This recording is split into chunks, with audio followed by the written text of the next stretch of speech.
قرآن چیخ چیخ کے کہہ رہا ہے کہ جو نماز نہیں پڑھتا وہ پاکستان کے شناختی کارڈ میں مسلمان ہے، اللہ کے ہاں وہ مسلمان نہیں ہے۔ صحیح مسلم میں یہ حدیث لکھی رہ گئی 246 کہ بندے کے کفر اور ایمان، شرک اور اسلام کے درمیان فرق ہی نماز ہے۔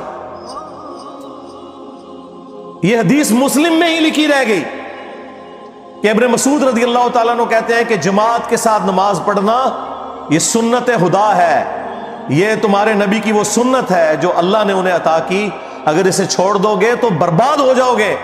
رسول اللہ کے زمانے میں اگر کوئی بیمار بھی ہوتا اور 2 بندوں کے سہارے مسجد میں آ کے نماز پڑھ سکتا تو اس کی کوشش ہوتی کہ میں مسجد میں جماعت سے نماز پڑھوں، کہیں مجھے منافق نہ شمار کر لیا جائے۔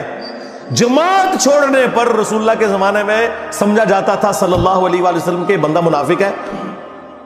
صحابہ کرام کو، اہل بیت کو کب معلوم تھا کہ ایسی امت بھی آنے والی ہے جو آپ سے بڑا عشق رسول ہونے کا دعویٰ کرے گی اور نماز ایک نہیں پڑھے گی؟ تو وہ کہتے یار یہ تو بڑا آسان اسلام ہے۔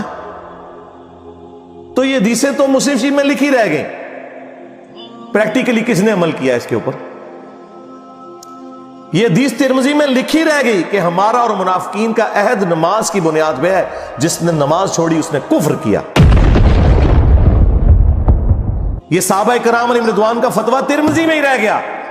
عبداللہ بن شقیق تابعی کہتے ہیں کہ صحابہ کرام علیہم رضوان تارک الصلاح کے سوا کسی کی تکفیر نہیں کرتے تھے، صرف بے نمازی کو وہ کافر سمجھتے تھے، باقیوں کو وہ تمام غلطیوں کے باوجود مسلمان تصور کرتے تھے۔ اب اندازہ کریں، یہ ترمذی میں لکھا رہ گیا جناب۔ ہاں، ہم جب چیخ چیخ کے یہ باتیں بیان کرتے ہیں، لوگ کہتے ہیں یار یہ کس قسم کی باتیں کر رہے ہیں، یہ کہاں پہ لکھی ہوئی ہے؟ سرکار کتابوں میں لکھی ہوئی ہے۔ یہی تو ہم آپ سے کہہ رہے ہیں کہ مرنے سے پہلے اے مسلمان کر لے اس پہ غور، کتابوں کا خدا اور ہے، بابوں کا خدا اور۔ یہ حدیث ابو داؤد میں ہی لکھی رہ گئی کہ بچہ جب 7 سال کا ہو جائے تو اسے نماز کا حکم دو، اور نہ پڑھے 10 سال کی عمر میں اسے سزا بھی دو، اور 10 سال کے بچوں کے بستر بھی الگ کر دو۔ یہ ابو داؤد میں لکھی رہ گئی حدیث۔ عمل کس نے کیا؟ یہ حدیث ابن ماجہ میں لکھی رہ گئی کہ نبی علیہ السلام نے فرمایا اے معاذ، اللہ کے ساتھ شرک نہ کرنا، خواہ تمہارے ٹکڑے ٹکڑے کر دیے جائیں، تمہیں قتل کر دیا جائے، سولی دے دیا جائے، یا آگ میں زندہ جلا دیا جائے، شرک نہ کرنا۔ یہ پہلی نصیحت۔ اسی حدیث میں دوسری نصیحت، نماز نہ چھوڑنا۔ تمہارا اللہ کے ساتھ عہد نماز کی بنیاد پہ ہے، اگر تم نے نماز چھوڑ دی تو اللہ کا ذمہ اٹھ گیا تم سے۔ اور تیسری چیز فرمایا شراب نہ پینا، یہ تمام برائیوں کی جڑ ہے۔ تو یہ حدیثیں تو لکھی رہ گئی سرکار۔ یہ حدیث مسند احمد میں ہی لکھی رہ گئی کہ نبی علیہ السلام نے فرمایا کہ نماز قیامت کے دن نمازی کے لیے دلیل، نجات اور نور ہوگی، اور جو نماز نہیں پڑھتا قیامت کے دن نہ اس کے لیے کوئی دلیل ہوگی اللہ کے حضور بچنے کی، نہ نجات اور نہ کوئی روشنی، نور جو پولیس رات سے گزرنے کے لیے قرآن میں آیا نا، وہ نور۔ اور پھر نبی علیہ السلام نے فرمایا کہ بے نمازی کا حشر اسی حدیث میں آتا ہے، فرعون، قارون اور حامان اور امیہ ابن خلف کے ساتھ ہوگا۔ ہاں جی، کچھ بھی ہے تیرے محبوب کی امت سے ہے۔ محبوب تو پہلے ہی بتا گئے ہیں کہ بے نمازی تیرا حشر تو فرعون کے ساتھ ہونا ہے، تیرا حشر قارون کے ساتھ ہونا ہے، امیہ ابن خلف کے ساتھ ہونا ہے۔ اور یہ تو میں آپ کو صرف ایک بات کر رہا ہوں۔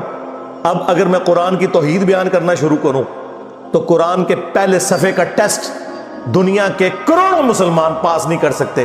ایاک نعبد و ایاک نستعین، یہ قرآن میں لکھا رہے گا۔ ماشاءاللہ فجر کی نماز میں یہ پڑھ کے نکلتا ہے، اور مسجد کے ساتھ جو دربار ہے ریگولرلی حاضری دے کے اس بابے سے بھی مانگ کے گھر آتا ہے۔ تو کیا نماز تو پڑھی؟ تو مسلمان ہے، تیری ہر نماز کی ہر رکعت میں تو یہ نہ پڑھے تیری نماز ہی نہیں ہوتی۔ ایاک نعبد و ایاک نستعین، اے اللہ عبادت بھی تیری کریں گے، دعا بھی تجھی سے مانگیں گے، مدد بھی تجھی سے مانگیں گے۔ یہاں مدد مانا دعا کے، لیکن یہاں مولویوں نے پھر پٹی پڑھا دی، ان کا نہیں جی امی سے روٹی نہ مانگے. اندازہ کریں قرآن کا مذاق اڑا رہے ہیں، حالانکہ انہیں پتہ ہے کہ قرآن میں یہ آیت موجود ہے وَتَعَاوَنُوا عَلَى الْبِرِّ وَالتَّقْوَى وَلَا تَعَاوَنُوا عَلَى الْإِثْمِ وَالْعُدْوَانِ. نیکی اور پرہیزگاری کے کاموں میں ایک دوسرے کی مدد کرو اور برائی میں الگ رہو. قرآن نے بتایا ہے کہ اللہ نے دنیا کو اسباب کے ساتھ جوڑا ہوا ہے.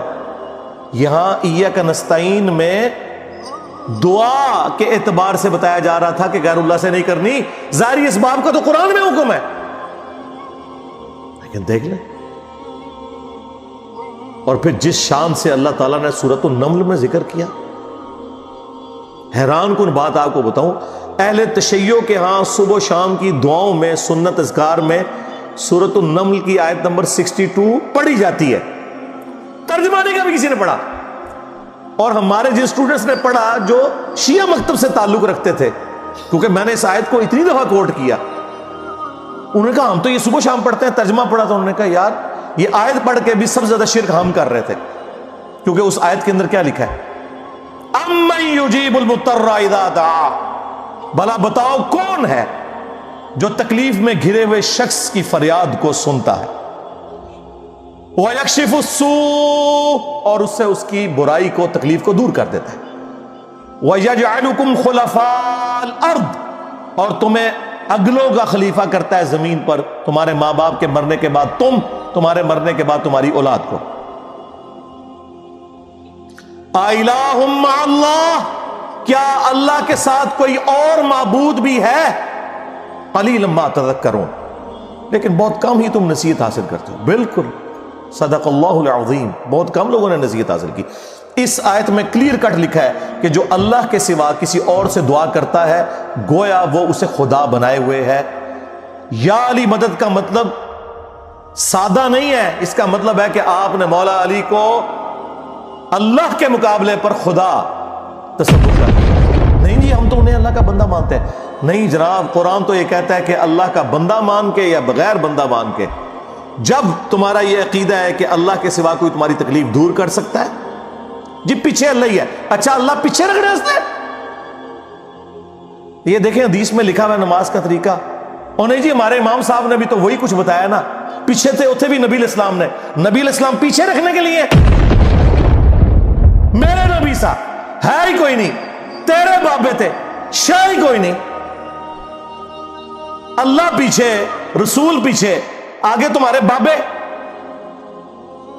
عزتیں اویل کی ہیں تم نے اللہ اور اس کے رسول کے نام کے اوپر، چندے کھائے ہیں تم نے رسول اللہ کے نام کے اوپر صلی اللہ علیہ وآلہ وسلم، سواریاں سوار کی ہیں تم نے مکے اور مدینے کے نام کے اوپر، اور غداری کی ہے اپنے دین کے ساتھ. ممبروں پہ چڑھ کے کہتے ہو قرآن و حدیث ڈائریکٹ نہ پڑھنا، گمراہ ہو جاؤ گے. واہ، یہ کوئی یہودی یا نصرانی آ کے بات کرے ہم منہ توڑ دیں. جس طرح آج آگ لگانے کے اوپر قرآن کو ہمیں کتنا غصہ چڑھا ہوا ہے. تیرا مفتی ہر جمعے کو کھڑا ہو کے کہ قرآن اور بخاری ڈائریکٹ نہ پڑھنا، گمراہ ہو جاؤ گے. آگ تو یہ لگا رہا ہے، وہ آگ تو ایک دن تھی، اس سے کوئی فرق نہیں پڑا. قرآن کے ملینز آف کاپیز دنیا میں موجود ہیں، ملینز آف حافظ قرآن ہے. قرآن کو کوئی آگ نہیں لگا سکتا، دنیا سے ختم نہیں کر سکتا. اصل جو چور چھپا ہوا ہے نا وہ تیرے اندر چھپا ہوا ہے. جو یہ علماء ہیں، شیاطین، جنات اور انسانوں میں سے شیاطین، جو تمہیں یہ کہہ رہے ہیں قرآن حدیث ڈائریکٹ نہ پڑھنا، گمراہ ہو جاؤ گے. اور تم کہتے ہو مفتی صاحب نے فرما دیا. سبحان اللہ.